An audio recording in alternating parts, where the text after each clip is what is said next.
To give us the Word of God, let's welcome our beloved church pastor, Pastora Diwani Oliva. Praise God! Praise the Lord! Everybody say, praise the Lord! May bagyo o wala, praise the Lord! Ayan na, humina na. Nako, talaga naman. Palagay ko'y ilang gano'ng kataas na tubig ang inyong tinawid. Ano po, gano'n nyo po iniwasan ang mga baha-baha sa kalsada, pero salamat sa Panginoon. God is good all the time, and all the time, God is good. Nababago ang panahon, pero hindi nababago ang pag-ibig ng Diyos. Amen po ba? Nababago ang simoy ng hangin, pero hindi ang simoy ng pagmamahal ng Diyos. Ang pag-ibig ng Panginoon ay nananatili. Amen. There are new every morning. Ang kanyang katapatan ay laging naroon. Amen. Sabi mo sa katabi mo yung mensahe para sa atin. Ay, tinitiyak ko sa inyo. Ano ho? Alauna medya na ng hating gabi ay nire-review ko pa. Ako'y tumutulo ang luha ko na ako'y nangingiti na di ko mawari. Siyempre, kapag ikaw gumawa ng mensahe, ikaw ang unang tatamaan. Kaya ang prayer ko, tamaan ka nawa. Sabi mo sa katabi mo, tamaan nawa tayo. O, di ba? Sa mga nanonood ngayon, mas marami po ngayong nanonood dahil ang ilang mga kapatid po natin hindi nakaalis sa baha, pero dyan lang po kayo at pakinggan po natin ng gusto ang mensahe ng Panginoon. Dahil ang ating pag-uusapan ay usapang taguan, usapang takbuhan. Sino rito dumating sa punto ng buhay nyo na nagpapahabol kayo? Hindi kayo hinabol. Yung ba nagpatampo-tampo ka, gusto mo na ikaw ay amuin, hindi ka inamo, hindi ka hinabol. Sabi mo sa sarili mo, sarili ko. O, di ba? Sino rito, tago ng tago. May pinagtatago ang tao, may hindi mo mawari na kung saan ay tinatagong damdamin. Di ba? Tinatago mong pilit ang damdamin mo, but sad to say na, bisto rin ang damdamin mo. But anyway, malaki kinalaman ito sa mensaheng ating pag-aaralan. Ang title ko po, Do Not Run Away from God's Call. Ayan. Do not run away from God's call. Let's bow our head. Panginoon, dalangin ko po. Sustain mo po ako, Lord, spiritually, emotionally, mentally. Let your name be glorified, Lord, habang minemes, habang sinasabi ko, Panginoon, ng iyong dakilang salita. Salamat po, Ama, sa ngalan ni Jesus. Amen. Sa Biblia, sino ang unang papasok sa isipan nyo kapag ang mensaheng ito ay narinig nyo? Oh, very good. Sino yung sumagot dyan? Meron kayong 1 kilong Indian mango. Bayaran nyo po. Ayun.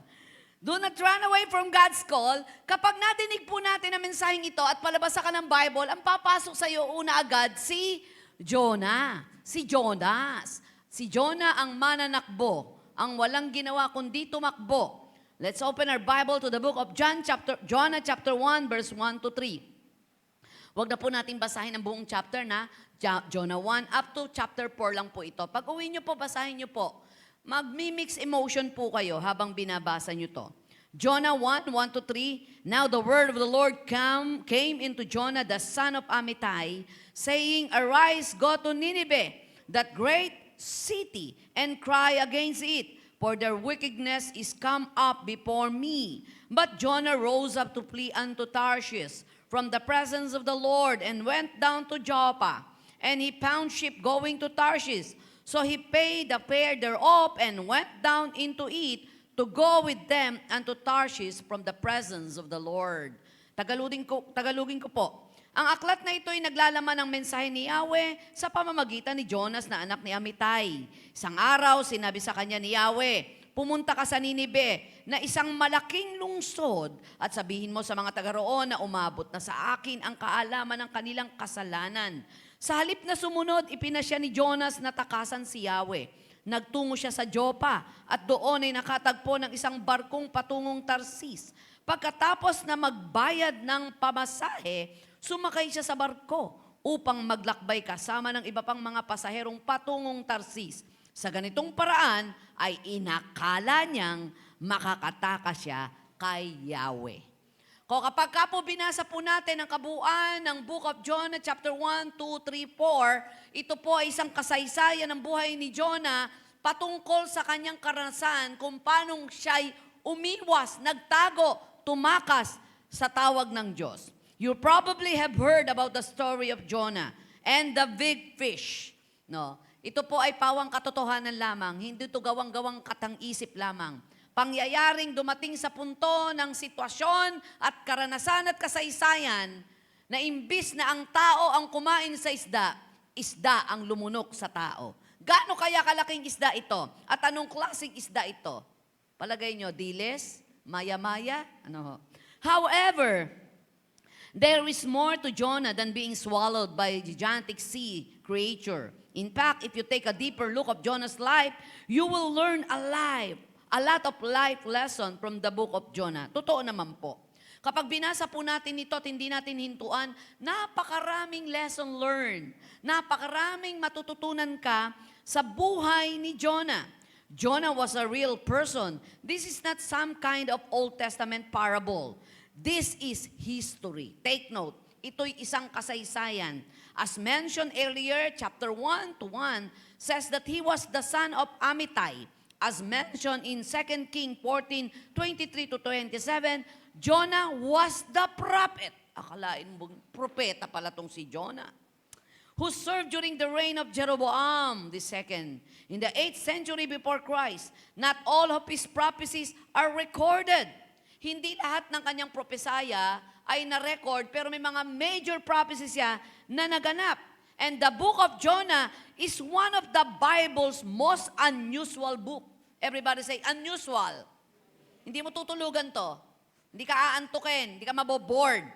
Unlike many of the other books which focus on the message, but the book of Jonah focuses on the prophet and his relationship with God. Kapag binasa po natin ang iba't ibang Biblia, kahit pa ito ay Ruth, Book of Ruth, Book of Esther, yan, Book of Nehemiah, ito pong kasaysayan nila ay napakalawig. Ang daming nararating. Pero itong Book of Jonah, nakafocus sa relasyon niya sa Diyos. Na kumakatawan ng mga Kristiyano na tinatawag ng Panginoon. Jonah names means dove, which sometimes symbolizes silliness. Hosea 7:11, when we think of how Jonah tried to run away from the God of heaven who made the sea and dry land, it seems very silly. Pag tiningnan po natin yan, nung Old Testament, ang ibig sabihin po ng dove, sa kanila pong panukala, silliness. Isang malaking kalokohan, kamangmangan, malikot, ayan. Pero hindi po sa New Testament. Sabi ng Hosea, ang ibig daw sabihin nito ay mangmang, walang pangunawa. Ayan. Na sumasangguni kung saan-saan at napapungunahan ang nararamdaman. Bakit nga ba siya sumuway? Ito ang usapan, di ba? Hindi na natin ikukwento ng mahaba.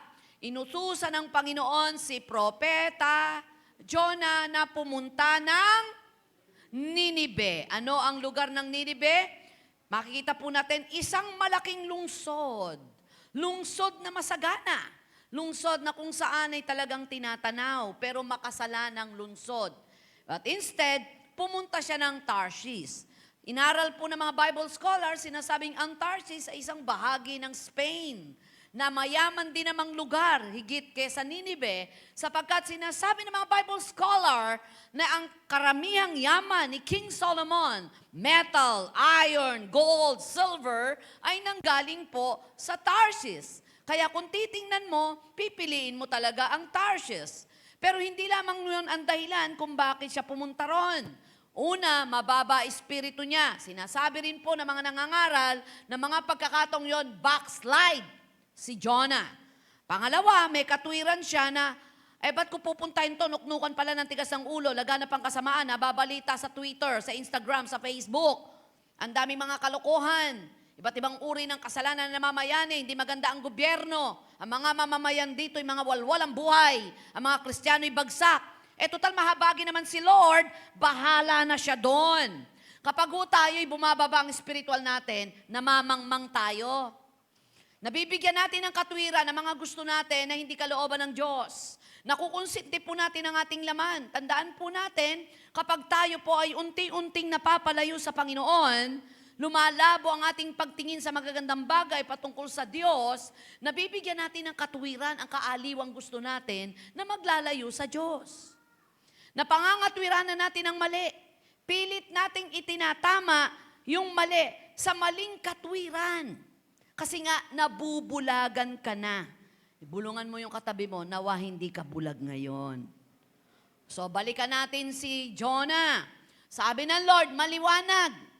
At alam ni Jonah yon, hindi nabingi si Jonah. Maliwanag. Tandaan nyo, kapag ang Diyos ay nag-utos, kapag ang Diyos ay nangako, maliwanag yon. Hindi malabo. Hindi kagaya nung mga kaibigan mo, pag nangako, ang labo naman ang pangako mo. Hindi kagaya ng mga minahal mo, pinangakuan ka lang pero hindi tinotoo. Pinrenzone ka lang, nakipagpuyatan ka, wala pala kayo. Naku, kung sa mga kabataan niya, humihiyaw na yan. Woo! Hindi alam ng mga matatanda yan. Napupuyat sila kasi hindi mapagkatulog. So ano nakita po natin kay Jonah? Sumuway talaga, intentionally. Bakit, Pastora? May mga pagsuway ba na hindi sinasadya? Oo. Tumawid ka sa isang lugar, hindi mo alam, bawal pala, walang signboard, o hindi mo nabasa. Ay, may pagsuway ako na hindi ko alam, suway pala yun. Pero sa batas natin, kahit anong katwiran mo, basta mali ginawa mo, kulong ka. At anumang mga bagay na ginawa mo na di mo sinasadya, commonly, meron po itong consequences. E de lalo na kapag sinadya mo.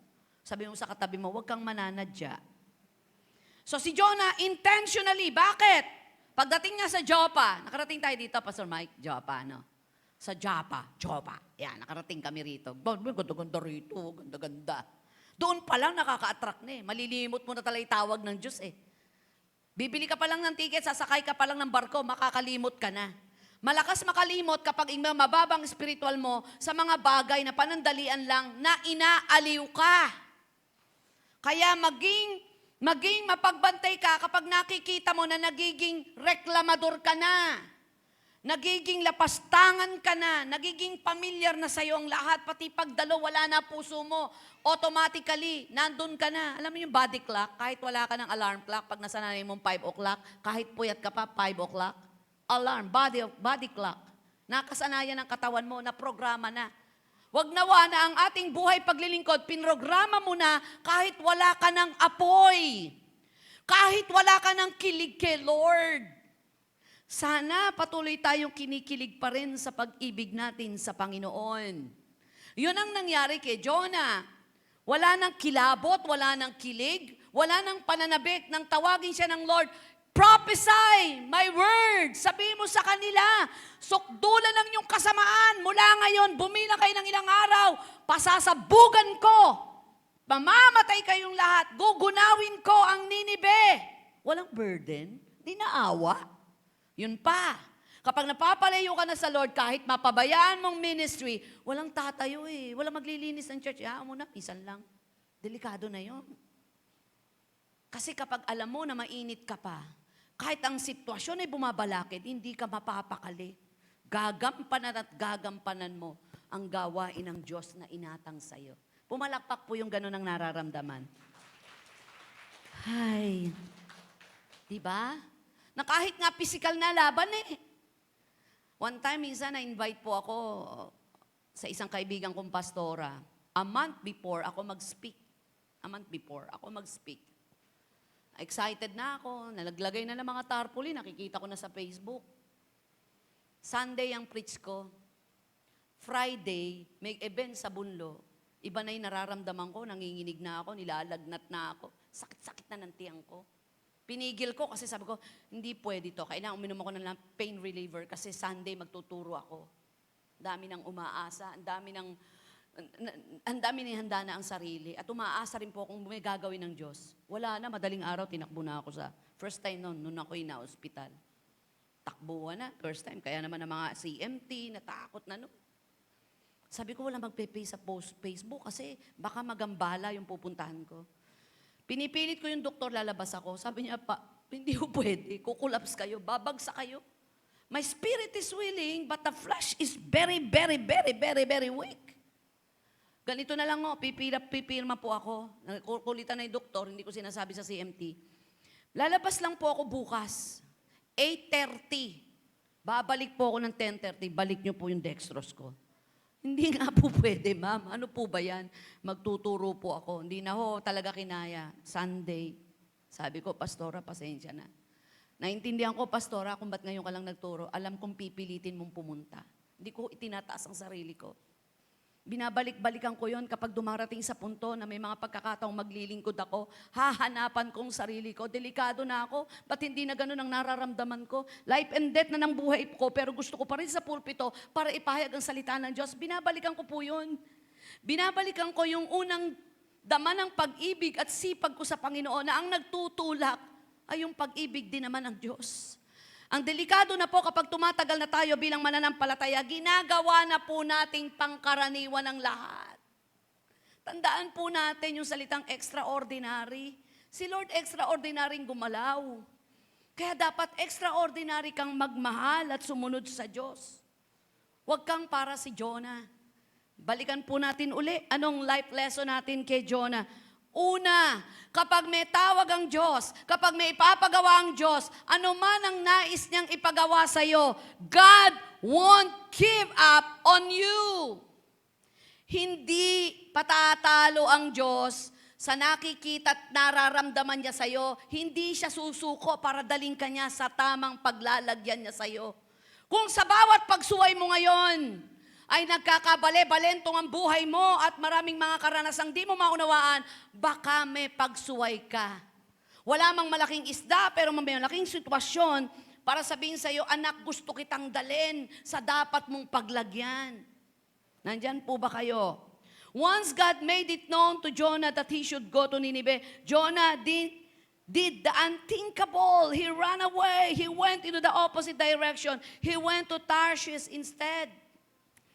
Sabi ng Jonah 1:3, but Jonah arose to flee to Tarshish from the presence of the Lord. He went down to Joppa and found a ship going to Tarshish. So he paid the fare. Talagang sumuway Bumili ng ticket. Ang layo. Dapat kaliwa ka dito papuntang Nineveh. Hindi kumanan ka Hindi yan ang sasakyan mo. Bas malapit ang Nineveh sa kung saan ka manggagaling. It takes an hour a day bago ka makarating sa Tarsis. So talagang develop na process na sa isip mo, hindi ka susunod. Na proseso sa isip mo, hindi ka susunod. Anyway, di naman pababayaan ni Lord John. Alam mo, madali naman sabihin ng Panginoon, okay, so all right, ayaw mo pala may mas maraming magaling na pwede kong dalhin. Hindi lang naman ikaw ang propetang nabubuhay Marami akong propetang tinawag, pero ikaw ang gusto ko, Jonah. Kahit pa matigas ang ulo mo, kahit pa hindi maayos ang pagsunod mo, gusto kita. Doon ang nakakakilig, no? Wala ka namang gagawin, Jonah. Sabihin mo lang. Pinasasabi ng Diyos, gugunawin ang Nineveh. Enough. Mahirap ba para sa'yo? Malayo ang Nineveh para sa iyo, pero kilala mo naman ako, di ba? Marami ka ng prophecy nangyari. Alam nyo, minsan marami nang nangyaring ginawa ang Diyos sa buhay natin. Nakakalimot tayo. Nagkakaroon tayo ng spiritual amnesia. Alam niyo yung amnesia? Nabagok ang ulo. Pagising, di ka nakilala. Nabagok ang ulo, yung utang mo, hindi mo na alam, may utang ba ako sa iyo? Matipong ganon. Naalala ko, no, minsan yung pinalitan kong pastor, wala na siya sa JIL ngayon. 3 taon lang kami hindi nagkita. Nung magkita kami, I think I know you. Sabi ko, tagal mo ako naging worker, you think you know me? Wala namang nabago sa itsura ko. Tumaba man ako, may klima ng buko, maba ako. Sa mahabang panahon magkasama tayo, 3 taon lang tayo hindi nagkikita. I think I know you. You are, excuse me, may I know your name? Grabe ito Tapos may kilala po ako nag-abroad, papuntang Amerika. Grade 1 lang ang natapos. 4 na taon pa, hindi na marunong magtagalog. Pero hindi naman magsalita. I'm sorry because I don't understand. Ako naman, nagkaroon ka ng spiritual amnesia. 4 na taon ka pa lang nawawala sa Pilipinas, di ka na marunong magtagalog. Baka nagkaroon tayo ng amnesiahan lang. Na ano nangyari kay Jonah? Nalimutan niya ba na ang Diyos ay makapangyarihan sa lahat at hindi ka mawawala sa kanyang paningin? Ano nangyari sa'yo, Jonah? Pero si Lord gusto kita, Jonah. May layunin ako sa'yo. Mas maraming magaling sa'yo. Mas maraming mahusay sa'yo. Pero ikaw ang gusto ko. Nakakakilig, di ba? Ginusto tayo ng Diyos. Kahit hindi ka gusto-gusto. Jonah also discovered that no one can run from God. Sabi nga ni Jeremiah, can a man hide himself in a secret places so that I cannot see? Declares the Lord, do I not feel heaven and earth? Declares the Lord.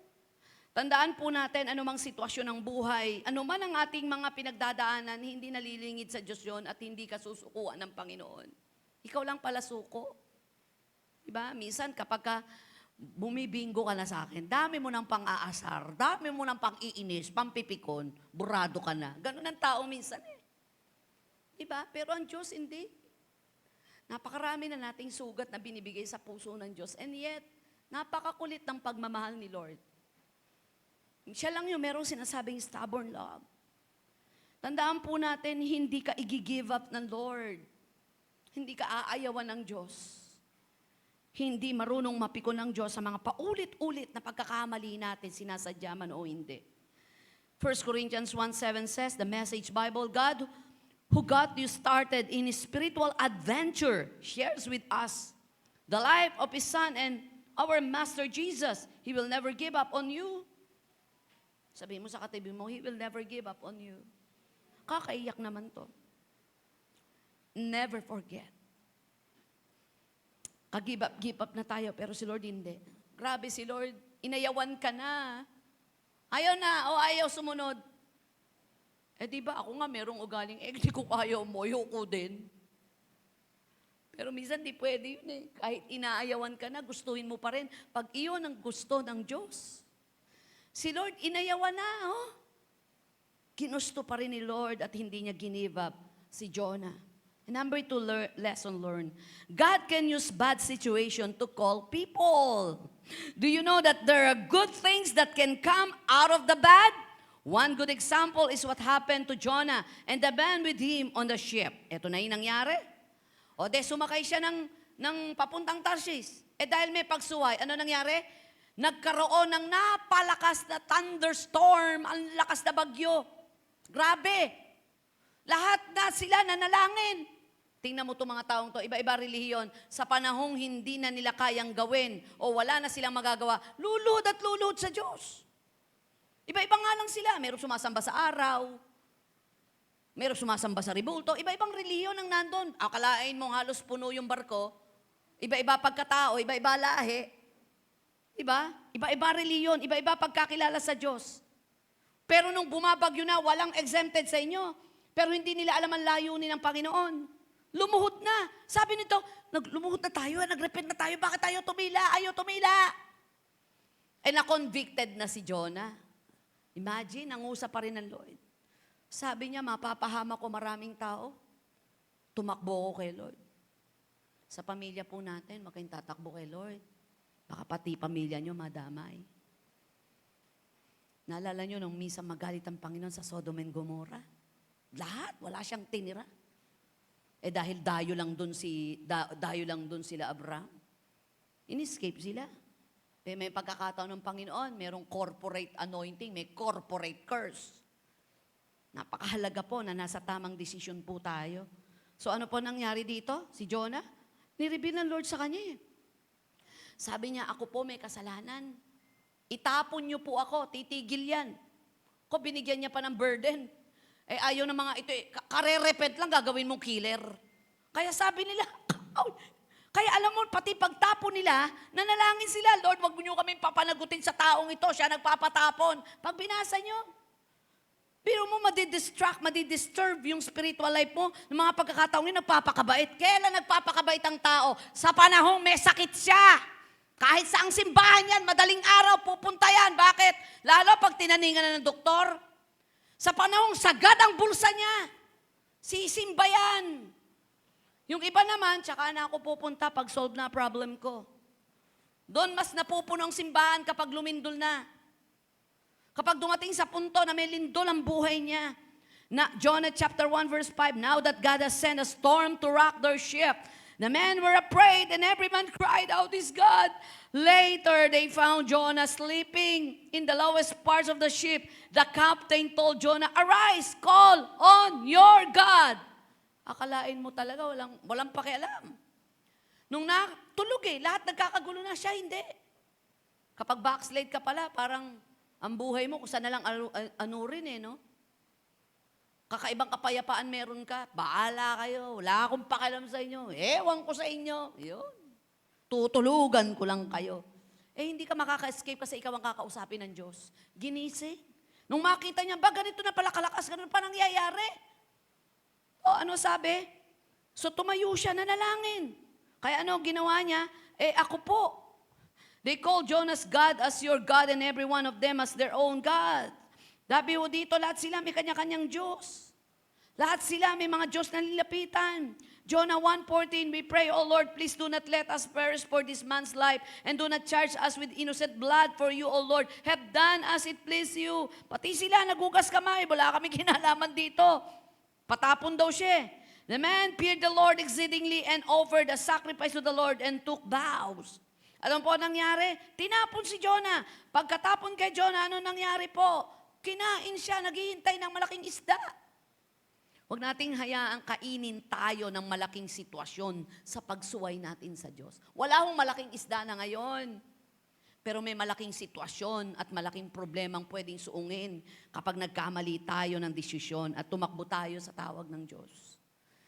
James 1-3, my brethren, count it all joy when you fall into various trials, knowing that the testing of your faith produces patience.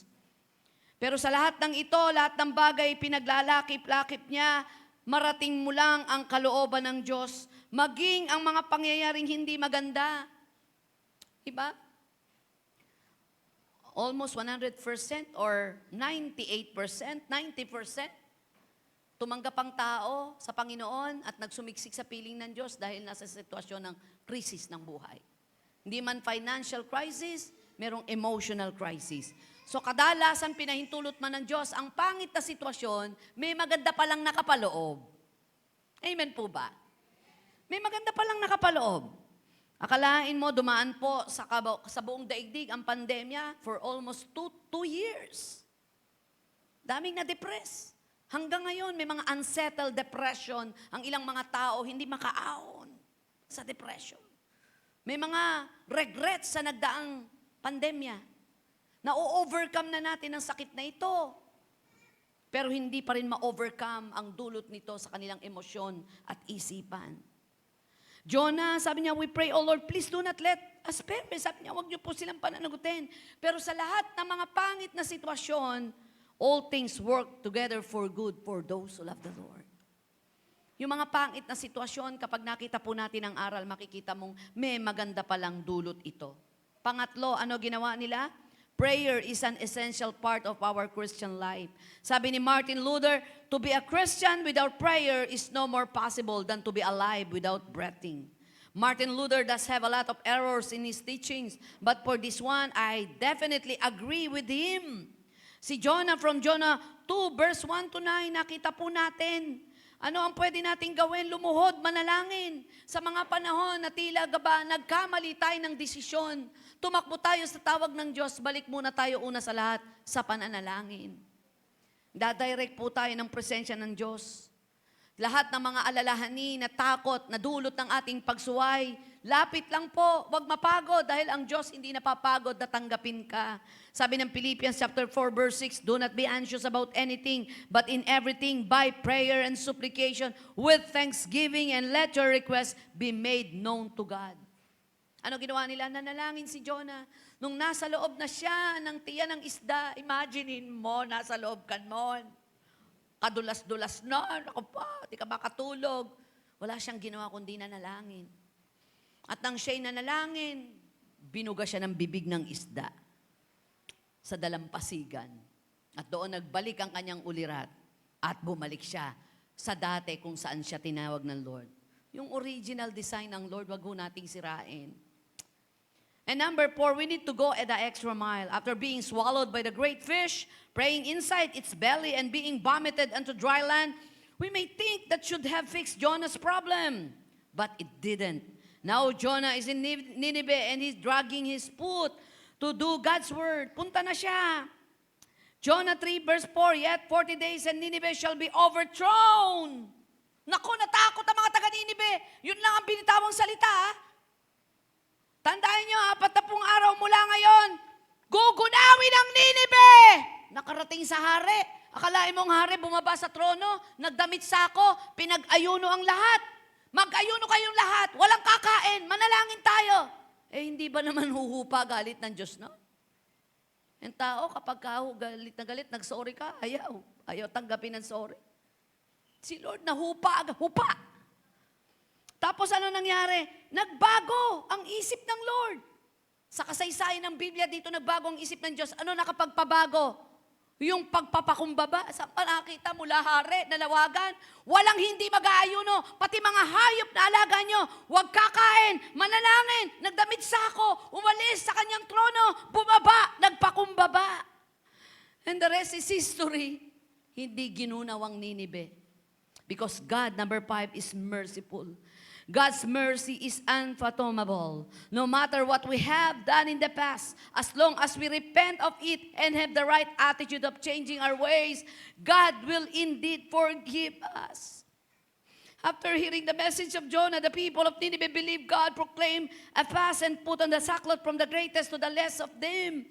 Jonah chapter 3 verse 5. And as a result, God saw their works and they turned from the evil ways, and God relented from the disaster that He had said He would bring upon them, and they did not do it. Jonah 3:10. Nakakatuwa lang po. Anong nakipagtalastasan itong si Jonah. Nung hindi ginunaw, sumama loob. Sama-sama na loob niya. Pumasok ang pride. Ano na sasabihin itong mga ito, hindi ginunaw. So, ibig sabihin, nag-preach siya, walang lalim ng pag-ibig. Sumunod ka pero walang apoy. Sumunod ka pero walang puso. Again, tumakbo, okay, dahil nakaramdam ng parusa, bumalik. Nung bumalik nga, ginawa lang pero walang puso. Huwag lang maalis. Huwag lang mapahiya. Huwag lang dumanas ng sumpa. Susunod ako. Kamusta po ang dahilan ng pagsunod natin? Kamusta po ang dahilan ng pagtatights nyo? Kamusta po ang dahilan? Bakit kayo nagtitis at naglilingkod? Kamusta po ang dahilan? Bakit nandyan ka pa rin? Kitang-kita ng Diyos, lumabas ang karakter ni Jonah. Akala mo okay na okay, nagrepent. Binigyan ng chance ni Lord. Pero nung maayos at nag-preach siya, walang effort, sandali lang Bigla, pati ang hari, nakarating agad, nagpakumbaba. So talaga nagdadabog siya, ginawa ng lakad, napunta siya parang disyerto. Ginawa ng Lord, habang siya ay natutulog, naglagay ng isang napakagandang puno. Naaliw siya. May sarap ng simoy ng hangin. Kinabukasan, pinatay niya ng uod. At pinaihip niya ng mainit ang hangin. At talaga doon sa puntong yon, nakipag-usap at nakipagbuno si Jonah. Sabi niya, bakit niyo ito pinatay? Sabi niya, biro mo, yan, nilalaban mo, puno. Nagbigay ng kasiyahan sa'yo. Yung mga taong yon, nanilikha ko, ilan sila? Kulang 200 ang naninirahan doon. Papatayin lahat dahil sa kasalanan, nagpakumbaba. Dahon yan, puno yan, pinanghinayangan mo. Minsan sa pagtalikod natin sa Diyos, walang kakwenta-kwentang pinanghihinayangan natin. Binabalikan natin na akala natin jackpot ka na doon, pero jackpot ka pala ng parusa. Sana no turning back, mga kapatid. Siguro sa ilang taong kong paglilingkod at ilang taong kong pagiging Kristiyano, sinara ko na po ang lahat ng pinto ng exit. Wala na ako nakikita ang pinakamagandang bagay sa buhay ko, kundi ang paglingkuran ko ang Diyos na nagbibigay ng buhay na walang hanggan. Lesson learned, God is in control. Imaginin mo, God is always in control. Huwag mo nating kalimutan, napakalaking bagyo ang naganap noong panahong yon. At gaano katagal bago po gumising si Jonah, at gaano nagkaroon ng deliberation, nanalangin na sila. Pero halos parang bangkang papel ang napakaliit, naging maliit na barko sa lawak ng dagat na napakalakas ng hangin na wala kang laban. But God is in control.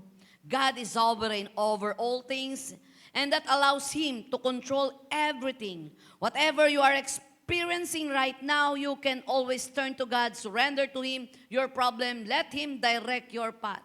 For the record, pinakamalakas na bagyo sa kasaysayan ng mga panahong yon, ang bagyong naganap, literally, sa panahon ni Jonah, na halos ang barko ay lumubog, pero hindi na apektuhan ng makina at hindi na puno ng tubig ang barko at lumubog ito because God is in control. Walang namatay. Walang nasaktan. Even Jonah nang itinapon, hindi namatay. God is in control. Ano man ang mga alalahanin natin, mga hindi nating control na sitwasyon, God is in control. Paglabas sa mga anak nyo, hindi nyo na alam kung ano ginagawa ng mga yan. Gumagawa ng testimony yan, hindi nyo alam kung sino sa mga anak nyo ang matinuba sa labas. 2 mukha, 3 mukha ang ating mga anak. Ibang mukha pag nasa harapan ng guro at paaralan, pero pag wala na sa paaralan, iba na ang mukha nila. Ibang mukha pag nasa loob ng simbahan. Di mo na control yun. Pag ang mga anak ko umaalis na, nakasakay na ng sasakyan, pupunta na kung saan, di ko na control. Kung sana, para ako si lastic man o lastic man ang kamay ng daddy nila. Ako na magdadrive do sa driver para alam ko kung paano ko iiwas sa aksidente. God is in control. Kaya ang dami nating worries in life, anxieties. Ang dami nating unsettled anxieties and worries and regrets in life. Kasi pati yung hindi mo control, kinokontrol ng kaisipan mo na hindi mo naman talaga kayang ayusin yon. Psalms 115 verse 3 says, Our God is in the heaven. He does all that He pleases. Kinontrol ng Lord ang lahat. Hanggat hindi nagpapakita si Jonah, mula sa pagkakatulog, Hoy Jonah, gising, madadamay ang lahat. Minsan sa maling desisyon natin, damay-damay na no? May usapan ho kami sa pamilya. Hindi ako gagawa ng isang desisyon hanggat hindi ho kami nag-uusap ni Pastor Jan. Mali o tamang desisyon, mahalaga nag-agree kami. Hindi isa lang. Pag pareho kaming medyo bantulot, patatawag kami ng meeting. Patatawag ko si Kay at si Kat. Major to, pag-usapan natin. Yun nga lang kung saan ilalagay yung pindutan ng kuryente doon po sa bahay namin. Tawag kami lahat. O ano gusto nyo? Saan natin ilalagay ito? Kasi walang sisihan. Forever na yan. Sasabihin mo, ba't naman ganito pagkakayarin itong... At least kung nagkamali man kaming 4, walang pwedeng sisihin. Sa aming 2, may mga desisyon kami inagrihan, parehong mali. Nagtatawanan na lang kami. Ang mahalaga, hindi ako makondemn na ako lang at di ko kayo sinama sa desisyong ito. Si Jonah, Diyos na nag-uusap. Diyos na kausap, mali pa desisyon. Huli na po, bigyan niyo pa po ako ng 5 minutes. God is more interested in developing your character. God sent Jonah to preach to the people of Nineveh to help them repent of their wickedness. But God chose Jonah not because he is perfect person. Dapat nga, isa siya dapat gunawin Masuwain God chose Jonah not because he is the perfect person for the job, but because God wants to correct the character flaw of Jonah. And God could have easily chosen other prophets, but He insisted to use Jonah because God knows that Jonah has a lot of growing to do. Interesado ang Panginoon, hindi doon sa gagawin mo na inuutos ko, kundi sa kung ano ang magiging reaction mo. Kasi kahit wala akong padalang propeta doon, pagsalitain ko ang mga puno at pababain ko ang mga bituin, kaya kong gawin yon. Nilimitahan ko for the sake of, kasi ikaw ang gusto ko, ang intention ko, hindi lamang sa kapakanan ng Nineveh, kundi sa kapakanan ng paglilingkod mo. Nandyan po ba kayo? He knows everything. Kaya niyang lahat. Kaya nga sabi niya, kung walang nagsasamba sa akin, pati puno, paawitin ko, pagtuturuin ko. Walang imposible sa Diyos. Amen po ba? Walang hindi kayang gawin ng Diyos. Kaya anong paalala ni Apostle Pablo? Do not conform to this world, but be transformed by the renewal of your mind, that by testing you may discern what is the will of God, what is good and acceptable and perfect. Hindi sana magkakadisgrasya buhay niya. Sa isang banda, pinahintulot ng Diyos yun para may aral tayo. Wala mang isdang malaking lalamon sa atin, pero malaking sitwasyon na pwedeng lamunin tayo. Pag pinasok mo ang isang pinto at nakita mong medyo delikado ka na, huwag nang magdalawang isip, labas ka uli. Hindi lahat ng pinto ay kakatukin mo at bubuksan mo lahat. Naalala ko yung isang turong di ko malilimutan. Basta pasok lang ng pasok sa pinto. Pag kamali, labas lang ng labas. Wag! Baka pagdating mo sa tamang pinto, hindi mo na kaya dahil bugbog sarado ka na. Katukin ang tamang pinto. Puntahan ang kalooban ng Diyos. Walang pumunta sa kalooban ng Diyos na hindi pinagpalang lubos. Conclusion, we cannot hide from God. Sabihin mo sa katabi mo, we cannot hide from God. Nananawagan ako sa mga may tawag ang Panginoon. We cannot hide. We cannot hide from God. We cannot hide. Hindi natin matataguan ang Panginoon. Do not run away from God's calling. Hindi lamang ito sa panahon ng paglilingkod, kundi baka mamaya tinatawag ka ng Diyos na umalis ka na dyan sa trabahong yan. Dito ka na. O kaya bitawan mo na yung sitwasyon na yan. Hindi yan ang kalooban ko.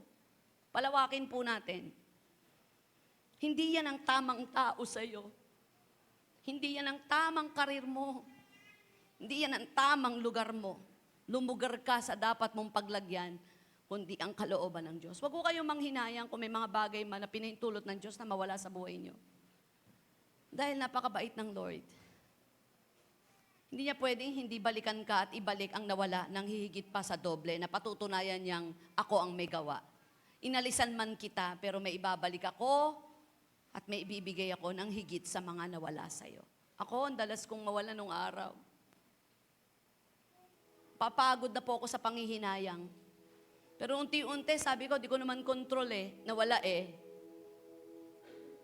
Pero nung makita ko po na sa tuwing palang may nawawala, sa tuwing palang may binibitawan ka, grabing magbalik ang Diyos ng hustong biyaya sa buhay ng bawat isa. Again, we cannot hide from God. He is all-knowing, all-seeing, and everywhere. Ano man ang kalagayan natin ngayon, wag na ho nating sugatan pang puso ng Diyos. Surrender all to God. Papaikli buhay. Papaikli. We're running out of time. 30 years old ngayon, 20 years old ngayon, heart attack na.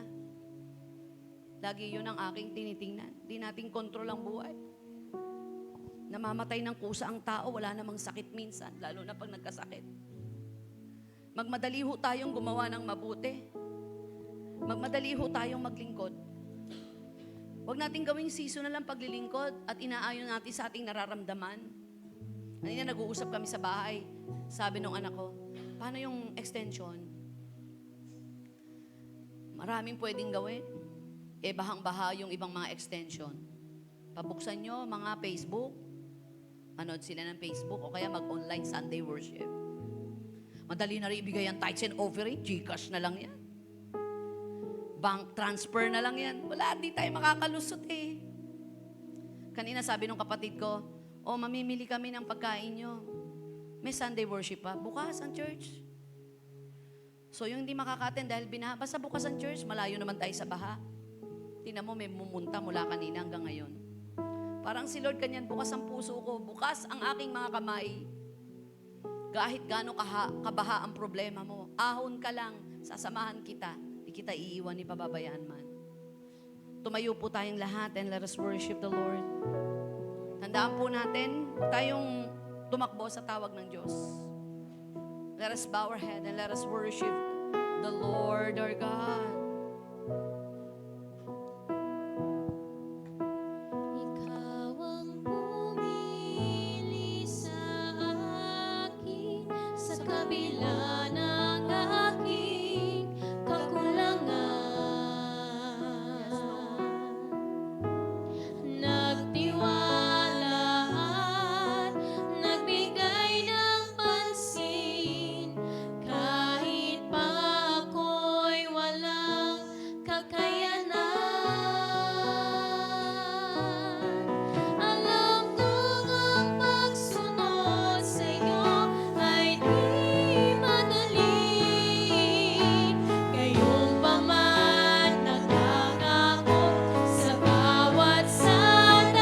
Itaas po natin ang ating kamay.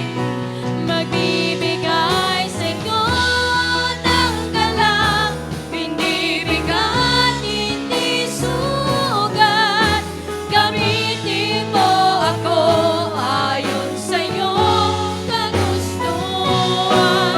Hindi ang nais ko, kundi ang iyong kalooban. Ang tangi kong hinahanap sa'yo'y maging mapagpapakinabang. Sa oras po ito, anong laban ng buhay meron po tayo? Ano yung nagiging hadlang para hindi ka makasunod? Di mo magawa yung pinagagawa ni Lord? Ano yung bantulot na meron tayo ngayon?